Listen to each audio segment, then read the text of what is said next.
Hello welcome back to എമ്മി മലബാർ. ഇന്ന് നമ്മൾ വളരെ ടേസ്റ്റി ആയിട്ടുള്ള ഒരു സ്വീറ്റ് റെസിപ്പിയാണ് ചെയ്തെടുക്കുന്നത്. ഞാൻ ചെയ്ത സ്വീറ്റ് റെസിപ്പിയിൽ എനിക്ക് ഏറ്റവും ഇഷ്ടപ്പെട്ട ഒരു സ്വീറ്റ് റെസിപ്പിയാണിത്. നിങ്ങളിത് ഒരു തവണയെങ്കിലും ട്രൈ ചെയ്ത് നോക്കണം. അത്രയ്ക്ക് ടേസ്റ്റാണ്. നമ്മുടെ വീട്ടിലുള്ള ചേരുവകൾ മാത്രം മതിയാകും ഇത് ചെയ്തെടുക്കാനായിട്ട്. റവയും മൈദയും പിന്നെ പഞ്ചസാരയൊക്കെ ഉണ്ടെങ്കിൽ നമുക്ക് വളരെ പെട്ടെന്ന് തന്നെ ചെയ്തെടുക്കാൻ പറ്റുന്ന ഒരു കിടിലൻ റെസിപ്പി. അപ്പോൾ വീഡിയോയിലേക്ക് പോകാം. അതിന് മുന്നേ ആയിട്ട് എമ്മി മലബാർ ആദ്യമായിട്ട് കാണുന്നവരുണ്ടെങ്കിൽ ഒന്ന് സബ്സ്ക്രൈബ് ചെയ്യണേ. അപ്പോൾ നമുക്ക് വീഡിയോയിലേക്ക് പോകാം.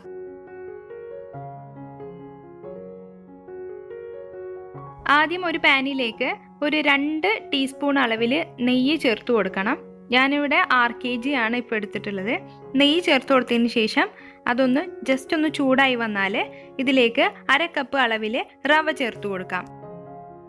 ഇതിപ്പോൾ നിങ്ങൾ റോസ്റ്റഡ് ആയിട്ടുള്ള റവ എടുക്കുകയാണെങ്കിലും റോസ്റ്റഡ് അല്ലാത്ത റവ എടുക്കുകയാണെങ്കിലും ഇതുപോലെ ചെയ്തെടുക്കണം. നെയ്യിലിട്ടിട്ട് ഒരു 2 മിനിറ്റ് കുറഞ്ഞ തീയിൽ വെച്ചിട്ട് നമുക്കിതൊന്ന് റോസ്റ്റ് ചെയ്തെടുക്കാം. അപ്പം നെയ്യിൽ കിടന്നിട്ട് ഈ റവ അങ്ങ് ചൂടായി വരുമ്പോൾ ഈ റെസിപ്പിയിൽ നല്ലൊരു ടേസ്റ്റ് കിട്ടും. അതിന് വേണ്ടിയിട്ടാണ് നമ്മളിങ്ങനെ ചെയ്തെടുക്കുന്നത്. അപ്പോൾ റവയെല്ലാം നല്ലതുപോലെ റോസ്റ്റായി വന്നിട്ടുണ്ട്. ഇനി നമുക്ക് ഇതിലേക്ക് ഒരു 1/4 കപ്പ് അളവിൽ പാല് ചേർത്ത് കൊടുക്കണം. അപ്പോൾ ഞാനിവിടെ 1 കപ്പ് എടുത്തിട്ടുണ്ടായിരുന്നു, അതിൽ മുഴുവനായിട്ട് ചേർത്തിട്ടില്ല. 1/4 കപ്പ് അളവിൽ പാല് ചേർക്കുക. അപ്പോൾ ഞാനെടുത്ത പോലെയുള്ള മെഷർമെൻറ്റ് കപ്പ് നിങ്ങൾക്ക് വേണമെന്ന് യാതൊരു നിർബന്ധമില്ല. ഏത് ഗ്ലാസ് വേണേലും നിങ്ങൾക്ക് എടുക്കാം. അതിൽ തന്നെ ഈ പാലും അതുപോലെ തന്നെ റവയും ഒന്ന് അളന്നെടുത്താൽ മതി. പാല് ചേർത്ത് കൊടുത്തതിന് ശേഷം ഒന്ന് മിക്സ് ചെയ്ത് കൊടുക്കുക. എന്നിട്ട് ഈ പാലൊക്കെ ഒന്ന് വറ്റി വരുന്നവരെ കണ്ടിന്യൂസ് ആയിട്ട് മിക്സ് ചെയ്തുകൊണ്ടിരിക്കുക. ഇത് വറ്റി വരാൻ അത്ര ടൈമൊന്നും എടുക്കില്ല. ഒരു 3 മിനിറ്റൊക്കെ ആകുമ്പോഴേക്കും തന്നെ ഇതിലുള്ള പാലെല്ലാം നല്ലതുപോലെ വറ്റി വരും. എന്നിട്ട് നമുക്ക് പാനിൽ നിന്നിങ്ങനെ വിട്ട് കിട്ടുന്ന ഒരു പരുവാകുന്നത് വരെ നമ്മൾ മിക്സ് ചെയ്തെടുക്കുക. ഞാൻ യൂട്യൂബിൽ തംബ്നെയിൽ വെക്കുന്നത് ഏത് ആപ്പിൽ എഡിറ്റ് ചെയ്തിട്ടാണെന്ന് ഒരുപാട് പേര് ചോദിച്ചിട്ടുണ്ടായിരുന്നു. ഞാൻ സ്നാപ്സീഡ് യൂസ് ചെയ്തിട്ടാണ് ഫോട്ടോ എഡിറ്റ് ചെയ്യുന്നതും അതുപോലെ തന്നെ തംബ്നെയിൽ സെറ്റ് ചെയ്യാനൊക്കെ യൂസ് ചെയ്യുന്നത്. അപ്പോൾ അതിൻ്റെ ട്യൂട്ടോറിയൽ വേണമെങ്കിൽ അതിൻ്റെ ലിങ്ക് ഞാൻ ഡിസ്ക്രിപ്ഷൻ ബോക്സിൽ കൊടുക്കാം. സ്നാപ്സീഡിനെ കുറിച്ച് അറിയാത്തവർക്ക് ആ ഒരു വീഡിയോ യൂസ്ഫുൾ ആകും. അപ്പോൾ നിങ്ങളത് പോയിട്ട് കണ്ടാൽ മതി. പറ്റുവാണെങ്കിൽ ആ ചാനലൊന്ന് സബ്സ്ക്രൈബ് ചെയ്ത് സപ്പോർട്ടും ചെയ്യുക. അപ്പോൾ ഇതിലുള്ള പാലെല്ലാം മുഴുവനായിട്ട് വറ്റിയിട്ടുണ്ട്. ഇതാ ഈ ഒരു പരുവായാൽ നമുക്ക് സ്റ്റൗ ഓഫ് ചെയ്യാം. എന്നിട്ട് നമുക്കിതൊരു വേറൊരു പ്ലേറ്റിലേക്ക് മാറ്റാം. നമുക്കിങ്ങനെ പാനിൽ നിന്ന് വിട്ട് വരുന്ന പരുവാകുന്നത് വരെ നമ്മൾ മിക്സ് ചെയ്തെടുക്കണം. അപ്പോൾ ഇതൊരു പ്ലേറ്റിലേക്ക് മാറ്റിയിട്ടുണ്ട്. ഇനി നമുക്ക് ഇതിലേക്ക് ഒരു 2 ടീസ്പൂൺ അളവിൽ മൈദമാവ് ചേർത്ത് കൊടുക്കണം.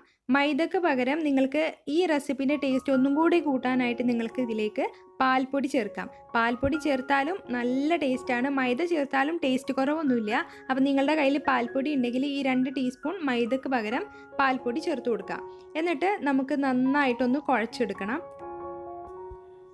അപ്പോൾ കുഴച്ചെടുക്കുമ്പോൾ നിങ്ങൾക്കിത് നന്നായിട്ട് ഡ്രൈ ആയിട്ടൊക്കെയാണ് തോന്നുന്നതെങ്കിൽ ഒരല്പം നെയ്യും ഒരല്പം പാലും കൂടി ചേർത്ത് കൊടുക്കുക. അല്ലെങ്കിൽ നെയ്യ് ചേർത്തില്ലെങ്കിലും കുഴപ്പമില്ല. കുറച്ചായിട്ട് പാല് ചേർത്തിട്ട് നല്ല സ്മൂത്തായിട്ടുള്ള ഒരു മാവാക്കിയിട്ട് നമുക്കിത് മാറ്റണം. അപ്പോൾ നല്ലതുപോലെ കുഴച്ചെടുത്തിട്ടുണ്ട്. ഇനി നമുക്കിത് ഉരുളകളാക്കി മാറ്റാം. അപ്പോൾ അതിനായിട്ട് ഒരല്പം നെയ്യോ ഓയിലോ കയ്യിലാക്കി കൊടുത്തതിന് ശേഷം നമുക്കിത് ഉരുളകളാക്കി എടുക്കാം. അപ്പോൾ അങ്ങനെ ചെയ്യുമ്പോൾ നമ്മുടെ കയ്യിലൊന്നും അതങ്ങ് ഒട്ടിപ്പിടിക്കില്ല. നല്ല ഷേപ്പിൽ തന്നെ നമുക്ക് കിട്ടും.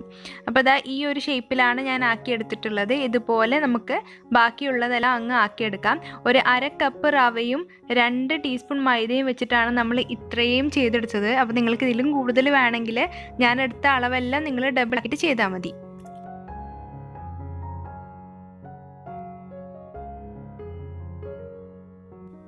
അപ്പോൾ മാവെല്ലാം ഇതുപോലെ ഉരുട്ടിയെടുത്തതിന് ശേഷം ദാ ഈ പ്ലേറ്റിൽ വെച്ചിട്ടുണ്ട്. അപ്പോൾ 1/2 കപ്പ് റവയിൽ നമുക്ക് 8 ബോളാണ് കിട്ടിയിട്ടുള്ളത്. ഇനി നമുക്ക് ഇതൊന്ന് ചെയ്തെടുക്കാം. അപ്പോൾ ഫ്രൈ ചെയ്തെടുക്കാനായിട്ട് ഒരു പാനിൽ ഓയിൽ വെച്ചിട്ടുണ്ട്. അത് നന്നായിട്ട് ചൂടായതിന് ശേഷം നമുക്ക് ഇതൊന്ന് ഫ്രൈ ചെയ്തെടുക്കാം. അപ്പോൾ എല്ലാം കൂടി ഒരുമിച്ചിട്ട് ഫ്രൈ ചെയ്യേണ്ട, 2-3 എണ്ണമൊക്കെ ഇട്ടിട്ട് അങ്ങ് ഫ്രൈ ചെയ്തെടുക്കാം. മീഡിയം ഫ്ലെയിമിൽ വെച്ചിട്ട് നമ്മൾ എണ്ണ ചൂടാക്കുക. അതേ ഫ്ലെയിമിൽ വെച്ചിട്ട് വേണം നമ്മളിത് ഫ്രൈ ചെയ്തെടുക്കാനായിട്ട്. അപ്പം നിങ്ങൾ ഇത് ഫ്രൈ ചെയ്തെടുക്കുമ്പോൾ എങ്ങോട്ടും പോകരുത്. ഇതിൻ്റെ അടുത്ത് തന്നെ നിന്നിട്ട് തിരിച്ചും മറിച്ചും ഇട്ടിട്ട് 2 സൈഡും നമുക്ക് നല്ല ഗോൾഡൻ ബ്രൗൺ കളർ ആകുന്നത് വരെ ഒന്ന് കുക്ക് ചെയ്തെടുക്കാം. അപ്പം നമ്മൾ ഫ്ലെയിം കൂട്ടിക്കഴിഞ്ഞാൽ ഇത് കരിഞ്ഞു പോകും, ഉൾവശം വേവില്ല. ഫ്ലെയിം കുറച്ച് കഴിഞ്ഞാൽ ഇതിൽ ഈ എണ്ണ ആകെ കുടിച്ചു പോകും. അപ്പോൾ അതിൻ്റെ പേരിലാണ് നമ്മൾ മീഡിയം ഫ്ലെയിമിൽ വെച്ചിട്ട് എണ്ണ ചൂടാക്കുക. അതേപോലെ തന്നെ മീഡിയം ഫ്ലെയിമിൽ വെച്ചിട്ട് നമ്മളിത് ഫ്രൈ ചെയ്തെടുക്കാം. അപ്പോൾ റെസിപ്പി ഫെയിലാകാതിരിക്കാൻ വേണ്ടിയിട്ടാട്ടോ ഞാൻ ഇത്രയും ഡീറ്റെയിൽ ആയിട്ട് ഇങ്ങനെ പറയുന്നത്. അപ്പോൾ നിങ്ങൾക്കിത് ഡിസ്റ്റർബായിട്ട് തോന്നുന്നുണ്ടെങ്കിൽ താഴെ കമൻറ്റ് ചെയ്തോളൂ. ഞാനിങ്ങനെ പറയുന്നതൊക്കെ ഒന്ന് കുറക്കാം. അപ്പോൾ ഈ റെസിപ്പിൻ്റെ പേര് റാസ്ബോറ എന്നാണ്. ഞാൻ പ്രൊനൗൺസ് ചെയ്തത് കറക്റ്റ് ആണോ എന്ന് എനിക്കറിയില്ല. ഇതൊരു ബംഗാളി സ്വീറ്റാണ്. അപ്പോൾ ഇത് കഴിച്ചവർക്കറിയാം ഇതിൻ്റെ രുചി. അപ്പോൾ അവരെന്തായാലും ഇത് ട്രൈ ചെയ്ത് നോക്കുന്നുള്ള കാര്യം ഉറപ്പാണ്. അപ്പോൾ ഇതാ ആദ്യത്തെ ബാച്ച് ഇവിടെ റെഡി ആയിട്ടുണ്ട്. ഇതേപോലെ നമുക്ക് ബാക്കിയുള്ളതെല്ലാം അങ്ങ് പൊരിച്ചെടുക്കാം.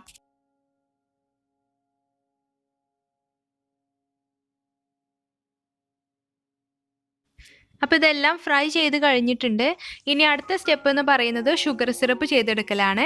അപ്പോൾ അതിനായിട്ട് ഒരു പാനിലേക്ക് 1/4 കപ്പ് അളവിൽ പഞ്ചസാര ചേർത്ത് കൊടുക്കാം. അതേ കപ്പിൽ തന്നെ ഒരു 1/4 കപ്പ് അളവിൽ നമുക്ക് വെള്ളവും കൂടി ചേർത്തിട്ടൊന്ന് തിളപ്പിച്ചെടുക്കാം. ഒരു ഫ്ലേവറിനായിട്ട് ഞാനിതിലേക്ക് ഏലക്ക ചേർക്കുന്നുണ്ട്. ഏലക്ക ചേർത്താൽ ഒന്നും കൂടെ നന്നായിരിക്കും. ഇനിയിപ്പോൾ നിങ്ങളുടെ കയ്യിൽ ഏലക്ക ഇല്ലെങ്കിൽ ചേർക്കണമെന്ന് യാതൊരു നിർബന്ധമില്ല. ഇനി നല്ലതുപോലെ ഒന്ന് തിളപ്പിച്ചെടുക്കാം. ഇങ്ങനെ ഒട്ടി വന്നാൽ മതി. ഒറ്റനൂൽ പരുവ ആകുന്നത് വരെ ഒന്നും വെയിറ്റ് ചെയ്യേണ്ട. അപ്പോൾ നമ്മുടെ ഷുഗർ സിറപ്പ് ഇവിടെ റെഡി ആയിട്ടുണ്ട്. ഞാനിപ്പോഴും ഫ്ലെയിം ഓഫ് ചെയ്തിട്ടില്ല. എന്നിട്ട് നമ്മൾ ഫ്രൈ ചെയ്ത് വെച്ചതാ ഈ റാസ്ബോറ നമുക്കിതിലേക്ക് ഇട്ട് കൊടുക്കാം. എന്നിട്ട് നല്ലതുപോലെ മിക്സ് ചെയ്തെടുക്കാം. നിങ്ങൾക്ക് ഈ ഷേപ്പ് തന്നെ ആക്കണമെന്ന് നിർബന്ധമില്ല. കുട്ടി കുട്ടി ബോൾസ് പോലെ ആക്കാം, നമ്മുടെ ഗുലാബ് ജാമുൻ പോലെയൊക്കെ ആക്കിയെടുക്കാം. അതൊക്കെ നിങ്ങളുടെ ഇഷ്ടം പോലെ ചെയ്തെടുക്കുക. അപ്പോൾ നമ്മുടെ ഈ ബോൾസ് ഇതിലേക്ക് ഇട്ട് കൊടുത്തതിന് ശേഷം ഷുഗർ സിറപ്പ് ഇതിൻ്റെ മുകളിലേക്ക് ഒന്ന് ആക്കി കൊടുത്തതിന് ശേഷം ഞാൻ ഫ്ലെയിം ഓഫ് ചെയ്യണം. ഇനി നമുക്ക് ഈ ഷുഗർ സിറപ്പിലിട്ടിട്ട് കുക്ക് ചെയ്തെടുക്കേണ്ട ആവശ്യമില്ല. നമ്മൾ ഫ്ലെയിം ഓഫ് ചെയ്തതിന് ശേഷം അടച്ചു വെച്ചിട്ട് മിനിമം 1 മണിക്കൂർ ഇത് ഷുഗർ സിറപ്പിൽ ഇട്ട് വെക്കണം. അപ്പോഴാണ് അതിൽ ആ മധുരമൊക്കെ അങ്ങ് ഇറങ്ങി വരുള്ളൂ. അപ്പോൾ ഇതാ 1 മണിക്കൂർ കഴിഞ്ഞിട്ടുണ്ട്. ഇത് നല്ലതുപോലെ ഷുഗർ സിറപ്പെല്ലാം അബ്സോർബ് ചെയ്തെടുത്തിട്ടുണ്ട്. വളരെ ടേസ്റ്റിയാണ്. നിങ്ങളിത് ഒരു തവണയെങ്കിലും ട്രൈ ചെയ്ത് നോക്കണം. അപ്പോൾ നമുക്ക് ഇത് സെർവ് ചെയ്യാം. അപ്പോൾ നിങ്ങൾ ഇത് ട്രൈ ചെയ്ത് നോക്കിയാൽ നിങ്ങൾക്ക് ഇതിൻ്റെ ടേസ്റ്റൊക്കെ അറിഞ്ഞു കഴിഞ്ഞാൽ പിന്നെ വീട്ടിൽ വരുന്ന സ്പെഷ്യൽ ഒക്കേഷൻ ആണെങ്കിലും ഇപ്പോൾ കുട്ടികൾക്കൊക്കെ ആണെങ്കിലൊക്കെ നിങ്ങൾ ഇതേ ചെയ്ത് കൊടുക്കുള്ളൂ സ്വീറ്റ് റെസിപ്പി ആയിട്ട്. കാരണം അത്രയ്ക്ക് ടേസ്റ്റാണ്. അത്രയ്ക്ക് ടേസ്റ്റാണ്. അപ്പോൾ എല്ലാവരും ട്രൈ ചെയ്ത് നോക്കുക. ട്രൈ ചെയ്തിട്ട് ഫീഡ്ബാക്ക് അറിയിക്കുക. വീഡിയോ ഇഷ്ടമായാൽ ലൈക്ക് ചെയ്യാനും ഷെയർ ചെയ്യാനും ചാനൽ ആദ്യമായിട്ട് കാണുന്നവരുണ്ടെങ്കിൽ സബ്സ്ക്രൈബ് ചെയ്യാനും മറക്കരുത്. താങ്ക്